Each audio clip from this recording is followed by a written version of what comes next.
El monstruo del lago Ness. Parecía una boca enorme, una boca oscura que se abría entre las colinas y los bosques.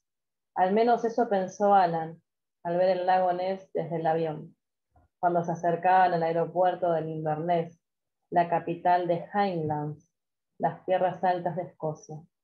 Hasta allí lo enviaban como corresponsal de la revista en la que trabajaba, una revista de escaso prestigio que se vendía como pan caliente por sus notas sensacionalistas sobre seres sobrenaturales, platos voladores y fantasmas perturbados que transmitían mensajes desde el más allá.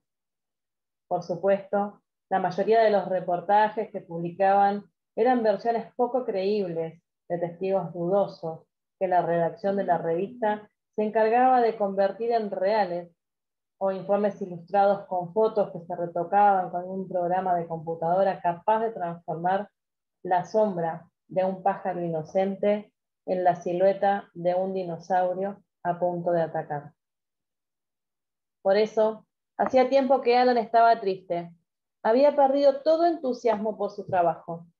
No le gustaba engañar a los incautos lectores y hubiera preferido hacer un periodismo más serio, o cumplir su sueño, el de llegar a ser un escritor de verdad, un autor de novelas reconocido en todo el mundo.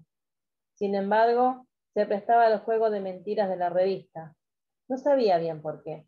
Ni siquiera le pagaban demasiado por las huellas borrosas, los datos fugaces o las imágenes confusas que él obtenía y que luego completaba con detalles espeluznantes e inventados.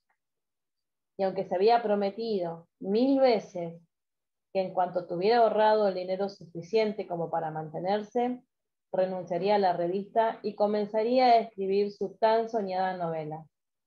El tiempo transcurría y él continuaba atrapado entre historias nebulosas como esa del supuesto monstruo que habitaba en el misterioso lago Ness. Otro fraude, suspiró Alan, mientras alquilaba un auto en el aeropuerto para trasladar hasta el hotel su equipaje y un equipo sofisticado de fotografía que probablemente no usaría, porque estaba convencido de que el monstruo era un invento para atraer turistas. No había pruebas científicas de su existencia, solo rumores y leyendas, y una foto que más tarde se comprobó había sido trucada. En realidad, ni siquiera había investigado seriamente el lago. Sospechaban, sí, que era muy profundo, demasiado, y que incluso podría estar conectado por túneles subterráneos, con otros lagos y con el mar. Pero ni la luz del sol era capaz de atravesar las aguas negras y espesas donde se pudrían troncos, ramas y hojas y restos de materia orgánica que provenía de los bosques cercanos, y en las que ni un pez podía sobrevivir, menos un monstruo enorme y prehistórico. Siguiendo indicaciones de un mapa, Alan manejó por una ruta que serpenteaba entre los árboles y las colinas que rodeaban el lago, aunque se había propuesto terminar lo antes posible con el encargo de su jefe para obtener imágenes y relatos de la gente del lugar con datos precisos que hicieran creíble la nota. De pronto sintió que no tenía ningún apuro. Es que el paisaje de las tierras altas lo cautivó, un paisaje imponente y maravilloso y sobre todo apacible. Apenas se cruzó con algún otro vehículo durante el trayecto e incluso se detuvo varias veces a observar el lago desde los miradores, con la ventanilla baja, a pesar del frío que le golpeaba el rostro. Respiró profundamente el aroma a pino y a eucalipto que perfumaba el aire. No sabía bien por qué, pero recorriendo aquel camino solitario se sentía extrañamente tranquilo, como aquel que regresa a su casa después de un largo viaje. El hotel era sencillo, aunque confortable y cálido. Solo tenía 6 habitaciones y estaba ubicado en una zona elevada que permitía tener, desde el salón principal, una espectacular vista panorámica del lago y de las famosas ruinas del castillo de Urquhart. Por eso, Alan lo había elegido. Ese era uno de los pocos sitios por el que podría acceder al lago, que casi no tiene orillas porque está encajonado entre acantilados.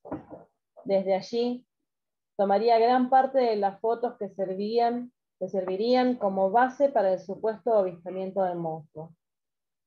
El propio dueño del hotel, un hombre de cabellos rojizos y sonrisa amplia, llamado Conrad, se encargaba de atender a los huéspedes. Fue él quien le indicó a Alan el sendero que debía seguir para llegar hasta el castillo. Escritor, ¿no?, le preguntó mientras le servía una taza de té. No, periodista, respondió, y no pudo evitar sentir algo de vergüenza al decir esto. Qué raro, se extrañó Conrad. Hubiera jurado que era escritor. En realidad me gustaría, pero, en fin, yo... Mientras bebía el té, Alan le contó algunos breves detalles de su vida. El hombre le inspiraba confianza, y Alan se sentía inesperadamente cómodo en aquel lugar. Tal vez por eso le habló del trabajo que no le gustaba, del sueño de escribir. ¿Y qué está buscando aquí?, quiso saber Conrad. Alan se sorprendió con la pregunta. Al monstruo, claro, ¿qué otra cosa podría buscar? Conrad alzó los hombros, hizo un gesto enigmático que Alan no pudo interpretar y se retiró. Un rato más tarde, Alan decidió dar un paseo e inspeccionar el lugar. Cuando se internaba entre los matorrales, alcanzó a oír la voz de Conrad. No creo que pueda ver a Nessie todavía. ¿A qué se refería aquel hombre? ¿A que aún era de día y el monstruo solo salía por las noches? ¿Qué significaba ese todavía? El comentario lo intrigó, pero también le causó gracia. Era evidente que la gente del lugar necesitaba alimentar el mito del monstruo. Después de todo, vivían de los turistas que trataban de verlo. O quizá creían realmente en él. Era lógico en una tierra que alguna vez poblaron los celtas, con sus historias de hadas, duendes y trasgos. Y aunque él no creía en nada de todo eso, tuvo que reconocer que el sitio era magnífico y que esos árboles, tal vez milenarios, tenían algo de mágico, algo encantador, igual que ese silencio que solo se quebraba con sus pisadas sobre la hojarasca o con el canto de los pájaros. Incluso admitió que era imposible que a uno no se le despertaran los sentidos y la imaginación en aquel lugar que parecía detenido en el tiempo. Cuando llegó, poco después, junto a las ruinas, se sorprendió pensando en el argumento de su novela, aquella que siempre postergaba.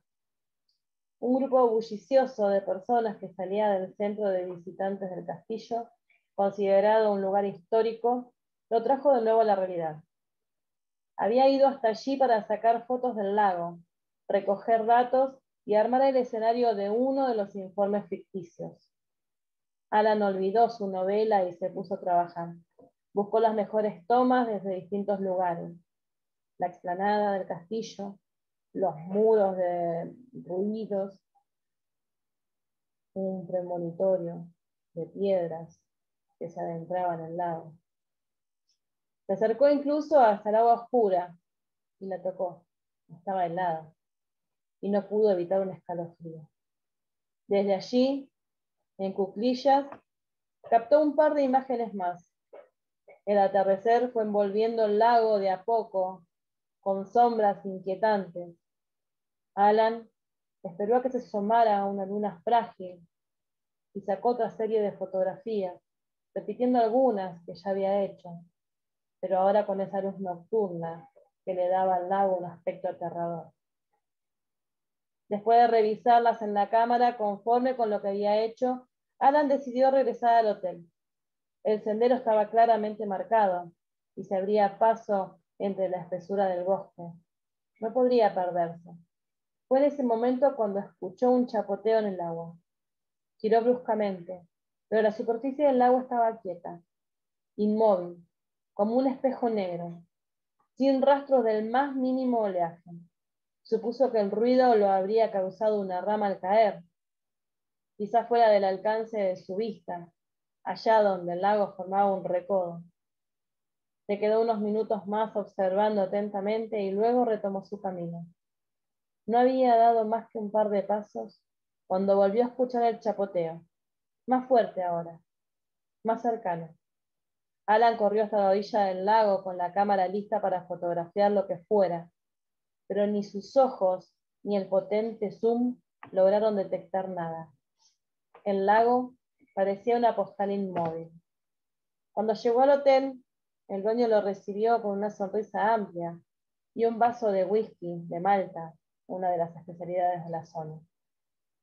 Alan saboreó la bebida y se acomodó frente a la chimenea en uno de los confortables sillones para recuperarse del frío y del desconcierto frente a lo que acababa de suceder.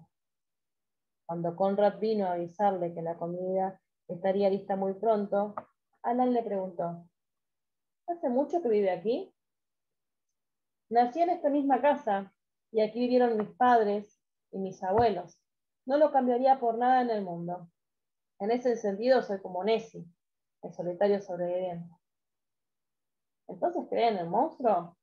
El hombre soltó una carcajada y respondió con otra pregunta. ¿Usted no? Yo creo en lo que puedo ver, afirmó Alan. Conrad sonrió de una manera misteriosa y apoyó su mano en el hombro de Alan, como si fuera un viejo amigo. A veces hay que creer para ver. Alan no supo qué responder. Después de cenar se retiró a su cuarto y aunque se sentía agotado, decidió vaciar la memoria de la cámara de fotos y guardar las imágenes en su computadora portátil. Mientras se grababan, Alan se entretuvo hojeando entre sus viejos archivos los bocetos de aquella novela que nunca escribió. Una oleada de nostalgia lo invadió. La computadora le avisó que todas las imágenes habían sido copiadas. Alan dudó un momento y luego, con una certeza inequívoca, comenzó a escribir. Escribió sin detenerse durante horas, hasta que le dolieron los dedos, hasta que se le agarrotaron las manos. Las palabras parecían surgir mágicamente, como si se las dictara una voz que esperaba hacerse oír desde hacía tiempo, demasiado tiempo. Sereno, feliz, Alan escribía y escribía. Todavía era de noche cuando terminó los 3 primeros capítulos de su novela. Se detuvo un momento para releerlos y sonrió. Por la mañana le comunicaría su renuncia a la editorial. Quizás para probárselo, fue borrando una por una las fotos que había tomado en el lago. Cuando faltaban solo las últimas tomas que había hecho junto al castillo, lo descubrió. Era imposible. Él había estado allí y no había notado nada. Amplió la imagen varias veces. Se restregó los ojos. Estuvo a punto de gritar. Comenzaba a amanecer cuando Alan llegó corriendo a orillas del lago por el sendero del bosque. Una bruma helada desdibujaba las ruinas del castillo, los árboles, el agua. Cuando recobró su aliento, escuchó el chapoteo. Recordó la cámara de fotos que había dejado en el cuarto del hotel y sonrió aliviado. Entonces, la quietud oscura de las aguas se quebró y frente a él se vio una figura inconfundible, la de aquel que parecía haber estado esperando.